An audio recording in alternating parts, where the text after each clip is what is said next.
चारों तरफ ऊंचे ऊंचे पहाड़ फैले हुए थे। पहाड़ों की चोटियों से उतरता घना कोहरा पूरे गांव जाखोल को अपने अंदर निगल चुका था। अमावस्या की वो काली रात इतनी डरावनी लग रही थी, मानो आसमान ने गांव से चांदनी छीन ली हो। जाखोल गांव में उस रात अजीब सा सन्नाटा पसरा हुआ था। गांव की गलियां सुनी पड़ी थीं, यहां तक कि गांव का एक भी कुत्ता बाहर दिखाई नहीं दे रहा था। जाखोल के लोग इस रात से कांपते थे क्योंकि गांव में बरसों से एक खौफनाक बात कही जाती थी। अमावस्या की रात अगर कोई 3 बार दरवाजा खटखटाए तो भूलकर भी दरवाजा मत खोलना। गांव के एक पुराने लकड़ी के घर में लालटेन जल रही थी। घर के अंदर बलराम नाम का एक जवान लड़का मोटी शाल ओढ़े हाथ में लालटेन पकड़े कहीं जाने की तैयारी कर रहा था। बलराम, तू कहाँ जा रहा है बेटा? माँ, आजकल खेत में जंगली जानवर घूम रहे हैं। फसल पूरी तरह से पक चुकी है, 1-2 दिन बाद काटनी भी है। मुझे डर है कि कहीं जानवर फसल खराब ना कर दे, इसलिए आज रात में खेत में ही सोऊंगा। बलराम की बात सुनते ही उसकी माँ के चेहरे का रंग उड़ गया। पागल हो गया है क्या? आज अमावस्या की रात है। तू अच्छी तरह जानता है आज की रात गांव का कोई आदमी घर से बाहर नहीं निकलता। बलराम जोर से हंसने लगा। अरे माँ, बचपन से सुनता आ रहा हूं कि अमावस्या की रात हमारे गांव में कोई चुड़ैल या डायन लंबा घूंघट डालकर घूमती है और वो हर घर में 3 बार दस्तक देती है। जो भी दरवाजा खोल दे वो उसे मार देती है। अब तो मुझे यह कहानी सुनकर हंसी आने लगी है। मुझे तो लगता है गांव में किसी ने जानबूझकर यह डर फैला रखा है। अमावस्या की रात कोई आदमी मजे लेने के लिए घर घर जाकर दस्तक देता होगा और गांव वाले डर जाते होंगे। बलराम अभी अपनी बात पूरी भी नहीं कर पाया था कि तभी थक थक थक अचानक घर की कुंडी खटखटाने की आवाज गूंजी।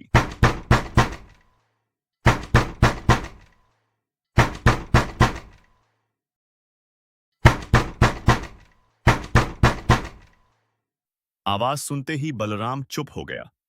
उसकी मां की आंखों में डर उतरने लगा। कुछ पल तक घर के अंदर मौत जैसा सन्नाटा छाया रहा।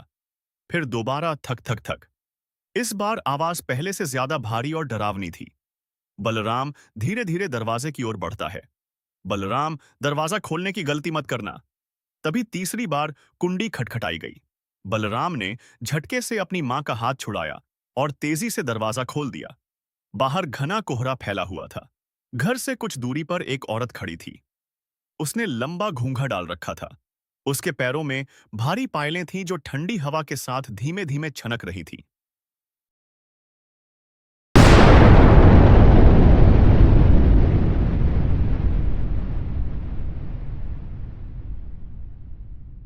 कौन हो तुम? तभी बलराम के कानों में एक भारी और सड़ी हुई आवाज गूंजी। अगर मेरे पैर देख लेता तो यह सवाल नहीं करता। बलराम की नजर जैसे ही उसके पैरों पर गई, उसके डर से रोंगटे खड़े हो गए क्योंकि उस औरत के पैर उल्टे थे। तभी तेज हवा का एक भयानक झोंका उठा।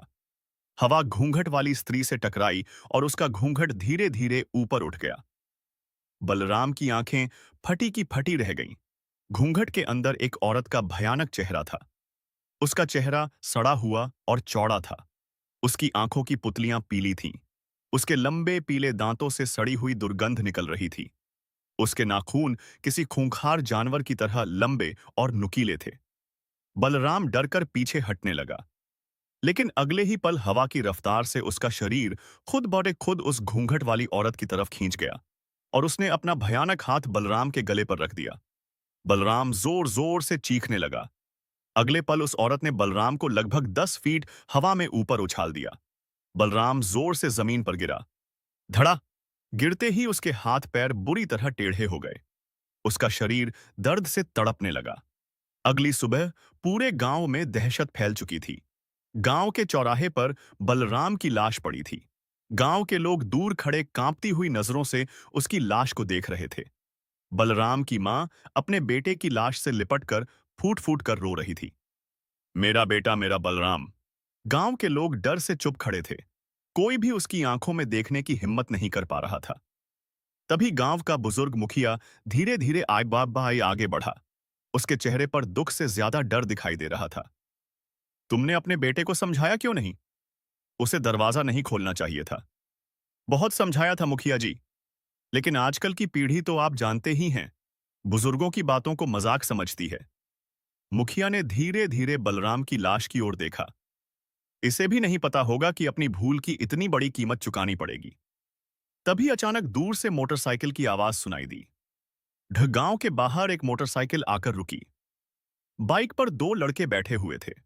उनमें से एक लड़का नीचे उतरा और चारों तरफ पसरे मातम को देखकर हैरानी से बोला, यहां क्या हुआ है? गांव का मुखिया उसकी तरफ मुड़ा। कौन हो तुम? जी, मेरा नाम अमित है। मैं और मेरा दोस्त टेड प्लेसेस और रहस्यमय जगहों पर वीडियो बनाते हैं। इंटरनेट पर आपके गांव जाखोल के बारे में काफी अजीब बातें सुनने को मिली। इसलिए सबसे पहले हम दोनों यहां जांच करने आए हैं। अगर मामला इंटरेस्टिंग लगा तो बाद में अपनी पूरी टीम लेकर आएंगे। मुखिया की आंखें अचानक गंभीर हो गईं। तो फिर इस लाश को देख लो। सब पता चल जाएगा कि जाखोल गांव की डरावनी कथाएं सच है या झूठ। अमित धीरे धीरे बलराम की लाश के पास पहुंचा। जैसे ही उसकी नजर बलराम के टेढ़े पड़े हाथ पैरों और डर से जमी आंखों पर पड़ी, उसका शरीर कांप उठा। इसे किसने मारा? मुखिया ने डरावनी आवाज में जवाब दिया। उसी ने, जो हर अमावस्या की रात हमारे गांव के हर घर के दरवाजे पर 3 बार दस्तक देती है और